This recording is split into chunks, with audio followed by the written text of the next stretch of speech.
Hola chicos, ¿ustedes son estudiantes de Derecho? Sí, Sí, claro. ¿Me puede explicar por favor qué es la Corte Internacional de Justicia? claro, ahorita explico. La Corte Internacional de Justicia fue fundada en el año 1945 debido a sus esfuerzos internacionales por establecer un orden mundial más justo y pacífico tras la Segunda Guerra Mundial. Fue creada como sucesora de la Corte Permanente de Justicia Internacional, reflejando así su compromiso global con fortalecer los mecanismos de justicia y evitar conflictos bélicos. La Corte Permanente de Justicia Internacional fue creada en el año 1920 y su sucesora, o sea, la Corte Internacional de Justicia, ha continuado su legado adaptándose a las necesidades contemporáneas del derecho internacional. Déjame te explico más sobre la Corte Internacional de Justicia. Entonces, ya teniendo claras las funciones principales de la CIJ, que básicamente es la resolución de disputas legales entre Estados miembros de la ONU conforme al derecho internacional de una manera pacífica. Pero también tenemos que entender sus jurisdicciones. Entonces, les voy a explicar las primeras jurisdicciones de la CIJ. Jurisdicción contenciosa.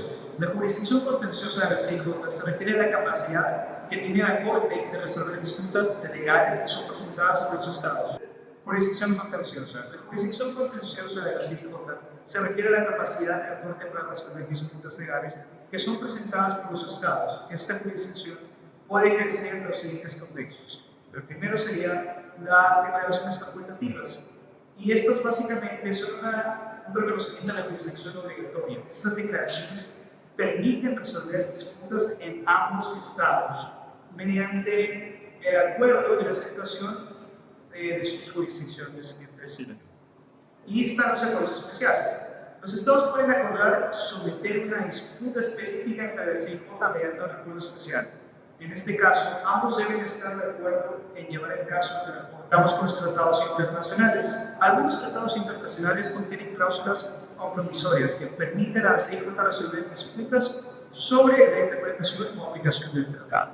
Los fallos de la CIJ en casos contenciosos son vinculantes para las partes en la disputa. Los estados están obligados a cumplir con ellos conforme al artículo 94 de la Carta Nacional de las Naciones Unidas.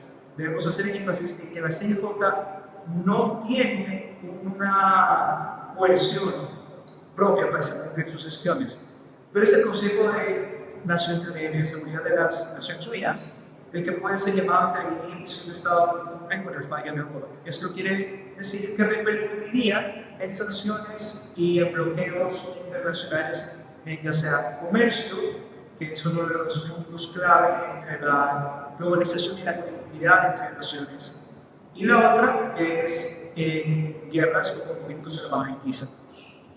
Ahora vamos con la dirección consultiva. Pues bien, la CIJ tiene una función consultiva mediante la cual puede emitir opiniones consultivas sobre cuestiones legales entre dos o más países. Sin embargo, estas opiniones no son vinculantes, pero sí tienen un peso moral y legal significativo. La jurisdicción consultiva se ejerce en los siguientes contextos. El primero es la Asamblea y el Consejo de Seguridad. Estos órganos principales de la ONU pueden solicitar opiniones consultivas sobre cualquier cuestión legal. Otros órganos y agencias especializadas, como la autorización de la Asamblea General y otros órganos de la ONU y agencias especializadas, pueden también solicitar opiniones consultivas sobre cuestiones dentro del ámbito de sus actividades. Las opiniones consultivas permiten a la CIJ calificar o clarificar puntos de derecho internacional y contribuir a la elaboración de normas internacionales, facilitando así la labor de los órganos de la ONU y promoviendo la coherencia y el desarrollo internacional. Proceso judicial. El procedimiento judicial de la Corte Internacional de Justicia se divide en varias etapas, iniciando, número 1, con el inicio del proceso. Empezando con la solicitud de inicio, y es cuando se presenta el caso, todo el caso. Siguiendo con la notificación, que es cuando a la parte demandada se notifica, se le avisa sobre la presencia de este caso.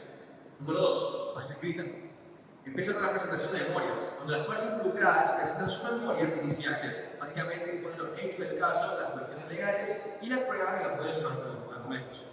Siguiendo con la contramemorias, también existe porque la parte demandada expone sus propios argumentos y pruebas, respondiendo a las afirmaciones del demandante. Número 3, fase oral. Empezando con las audiciones públicas. Las audiciones solo se llevan a cabo en sesiones públicas en donde los representantes legales presentan sus argumentos y responden a las preguntas que hacen los jueces. Siendo con los testimonios y pruebas. Las partes presentan testigos y expertos que apoyen a sus argumentos de manera correcta. Número 4. Deliberación y sentencia. Deliberaciones de los jueces. Tras la fase oral, los jueces se reúnen en privado para deliberar sobre los casos. Estas deliberaciones pueden durar varios meses y son confidenciales. Redacción de la sentencia. Los jueces redactan una sentencia basada en las deliberaciones, incluyendo el resumen de todos los hechos del caso. Opiniones individuales. Cada juez tiene la opción de analizar por propia cuenta el caso y puede estar de acuerdo o desacuerdo con los demás jueces. Número 5. Publicación y ejecución de la sentencia. Lectura pública de la sentencia. La sentencia es el derecho pública a la que asisten los representantes de las ambas partes y otros interesados. Carácter vinculante. Las sentencias de la Corte Internacional de Justicia son vinculantes para las partes involucradas y pueden ser apeladas. Cumplimiento voluntario. La ejecución de las sentencias después de la voluntad de los estados de cumplir con la decisión. Si un estado no cumple, la otra parte puede recurrir al Consejo de Seguridad de la ONU para buscar medidas que aseguren la ejecución. Continuamos con los principios fundamentales del proceso judicial. Número 1. Imparcialidad. Los jueces deben actuar sin favoritismo ni prejuicio, basarse solamente en los hechos del caso. No puede estar favoritismo de cualquiera de las partes. Número 2. Independencia.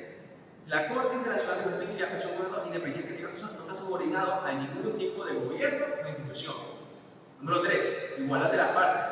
Ambas partes, un litigio, reciben un trato que sea equitativo y garantizado, con la misma oportunidad para presentar sus argumentos. Número 4. Confianza en el derecho internacional.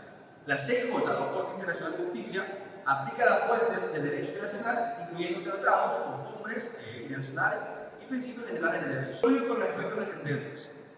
Número 1. Carácter vinculante. Las sentencias son obligatorias solo para las partes en el caso y en ese contexto específico. Número 2. Cumplimiento voluntario. La implementación de las sentencias depende de la buena fe de los estados que están involucrados. Número 3.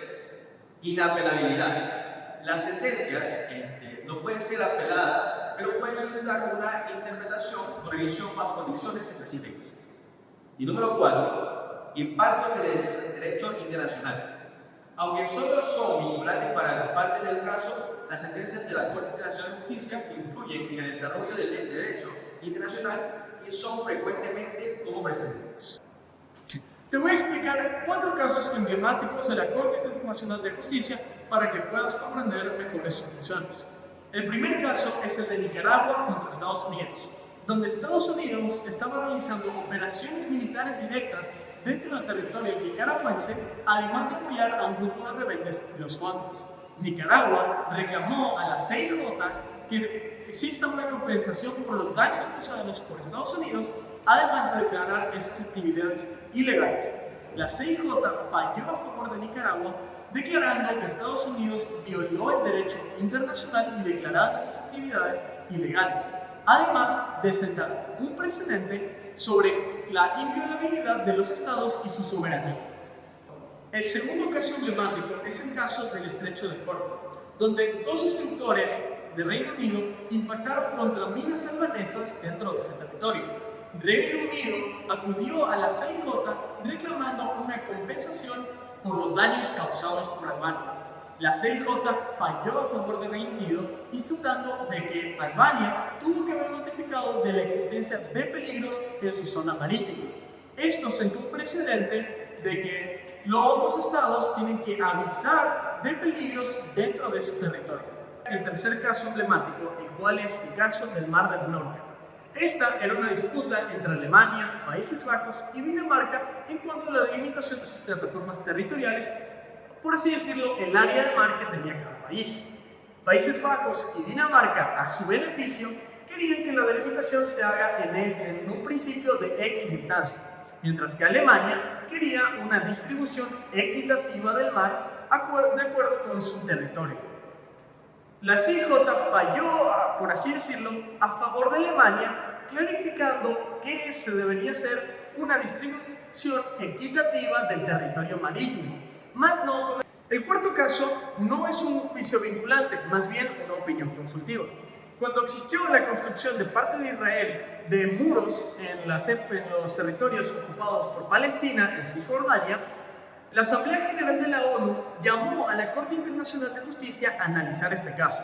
El fallo de la Corte Internacional de Justicia dijo que estas actividades eran contrarias al derecho internacional y que Israel debería cesar la construcción de estos muros. Esta opinión, al ser consultiva, no es vinculante, por lo cual el país al cual fue juzgado no estaba obligado a analizar estas acciones. Como reflexión final, entendemos que la función de la CIJ es, mediante el derecho, regular con ordenamientos jurídicos las interacciones que tienen unos estados con otros estados.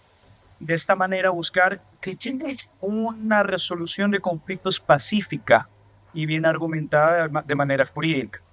No obstante, las problemáticas siempre se van a presentar en el ámbito jurídico entre naciones y tenemos que recordar que siempre habrán organismos que regulen de manera coercitiva el comportamiento o mal comportamiento. En pocas palabras, la CIJ siempre busca, mediante la paz, ordenar a las naciones unas con otras.